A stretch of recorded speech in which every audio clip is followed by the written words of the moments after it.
হচ্ছে আলু ঝিঙে চিংড়ির একটা পাতলা ঝোল। তার জন্য আমার কি মশলা লাগবে, এই যে 2টো গোটা শুকনো লঙ্কা নিয়েছি, 1/2 চামচ মৌরি নিয়েছি গোটা, গোটা ধনে নিয়েছি 1 চামচ, সাদা তিল নিয়েছি 1/2 চামচ, আর পোস্ত নিয়েছি 1.5 চামচের মতো। এবার এর মধ্যে আমি সামান্য একটু নুন দিয়ে দেবো, এর মধ্যে আমি সামান্য নুন দিয়ে দেবো, দিয়ে এবার এই মশলাটাকে আমি শুকনো কড়াইয়ের মধ্যে ভালো করে ভেজে নেব।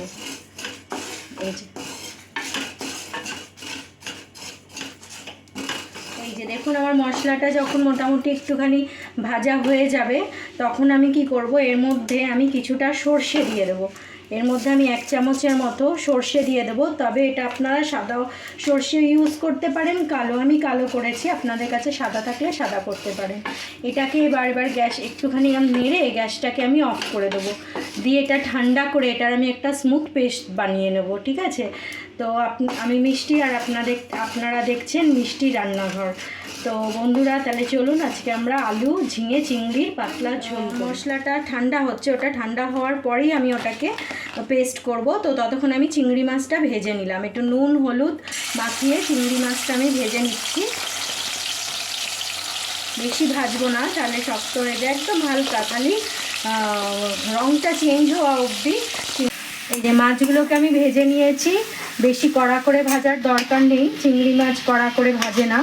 তো আমি মাছগুলোকে এবার তুলে নেব।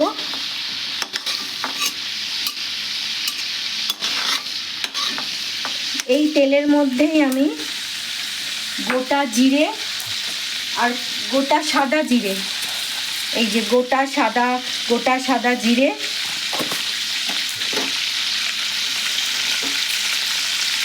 আর গোটা কালো জিরে, এই যে গোটা কালো জিরে ফোড়ন দিলাম। এবার সাদা জিরে আর কালো জিরেটাকে আমি ভালো করে তেলের মধ্যে ভেজে নেব, বেশিক্ষণ না, 3-4 সেকেন্ড। এই গন্ধটা বেরিয়ে গেলে এর মধ্যে কিছু চিড়ে রাখা কাঁচা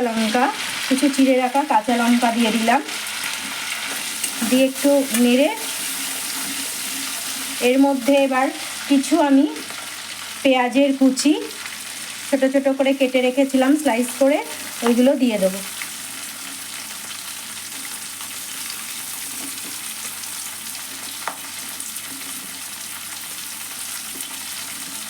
এখানে আমি একটা বড় পেঁয়াজ ইউজ করেছি।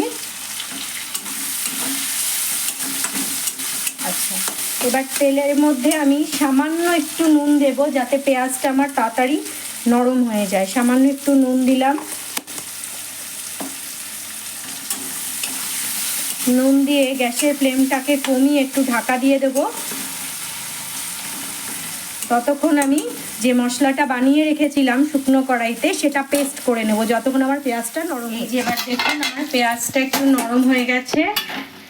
হ্যাঁ দেখুন পেঁয়াজটা এবার নরম হয়ে গেছে। আমি কি করব, এর মধ্যে যে টুকরো করে কাটা আলুগুলো ওইগুলো আমি দিয়ে দেবো। ছোট ছোট করে টুকরো করে কাটবো যাতে তাড়াতাড়ি হয়ে যায়। এই যে ছোট ছোট টুকরো করে কাটা আলুগুলোকে ওর মধ্যে দিয়ে দিলাম।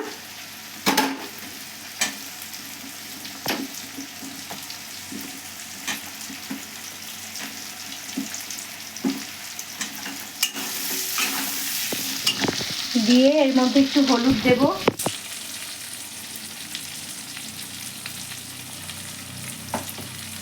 আর কিছু দেব না, নুন তো দেয়াই আছে, আবার মশলাতেও একটু নুন দিয়েই ভেজেছি। এই আলুগুলোকে এবার আমি ভালো করে ভেজে নেব পেঁয়াজের সাথে।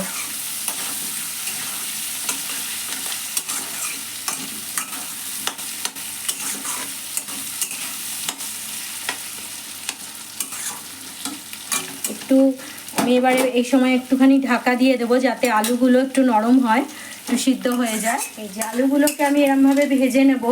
ভেজে নেওয়ার পরে আমি বড় বড় টুকরো করে কিছুটা ঝিঙে কেটে রেখেছিলাম, এই যে বড় বড় টুকরো করে, একটুখানি খসা সমেত আছে এটা, তাতে গন্ধটাও সুন্দর আসবে আর ঝিঙেগুলো একদম ঝোলের মধ্যে মিশে যাবে না। তো এটা আমি এতে আমি জল দেব না, যেহেতু অল্প নুন দেয়াই আছে। আমি এটা এইভাবেই ভাজবো, কারণ ঝিঙে থেকেও একটু জল বেরোবে।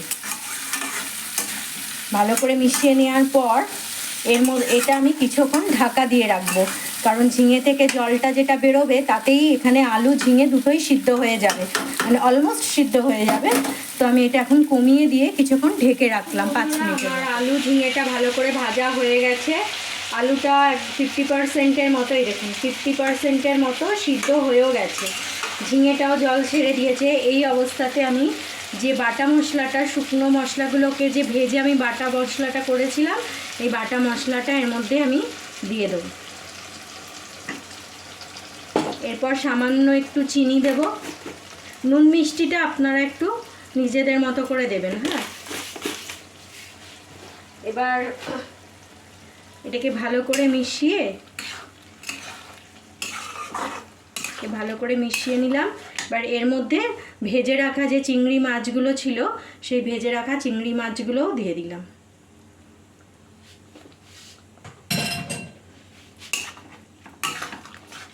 দিয়ে এটা ভালো করে মিশিয়ে নেব।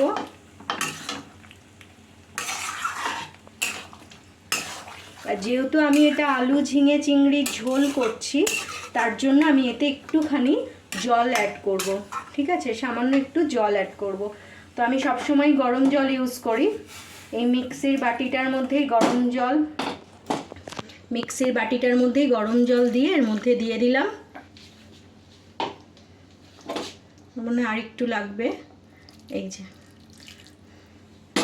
গরম জলটা ইউজ করলে না তরকারির স্বাদটা চেঞ্জ হয় না। এই যে এতটার মতনই আমি দেব। এই অবস্থায় একটু নুন মিষ্টিটা চেক করে নেবেন, আর আপনারা যেরকম ঝাল খান সেই হিসাবে কাঁচা লঙ্কাটা দেবেন। এখানে শুকনো লঙ্কার যে দুটো আমি ভেজে গুঁড়ো করে দিয়েছিলাম পেস্ট করে, ওটা ছাড়া আদার্স কোনো লঙ্কা নেই এতে, মানে শুকনো লঙ্কা, মানে লাল লঙ্কা নেই। তো এবার এটা ফুটে গেলে আমি এটাকে নামিয়ে। বন্ধুরা, আমার আলু ঝিঙে চিংড়ির ঝোল রেডি হয়ে গেছে, এরকম ফুটছে, আলু সিদ্ধ হয়ে গেছে, সব কিছু কমপ্লিট। এবার আমি আপনাদের সার্ভ করে দেখাচ্ছি। আলু ঝিঙে চিংড়ির ঝোল রেডি। গরম গরম ভাতের সাথে এটা খাবেন, ভীষণ ভালো লাগে খেতে। আর একটু গরমে হালকা ফুলকা খাবার খেতে সবাই তো চায়, তো এইটা একবার আপনারা বাড়িতে করে দেখবেন, এটা ভীষণ ভালো লাগে খেতে। যদি মিষ্টির রান্নাঘরকে আপনাদের ভালো লাগে তাহলে লাইক করবেন, শেয়ার করবেন, সাবস্ক্রাইব করবেন। ধন্যবাদ।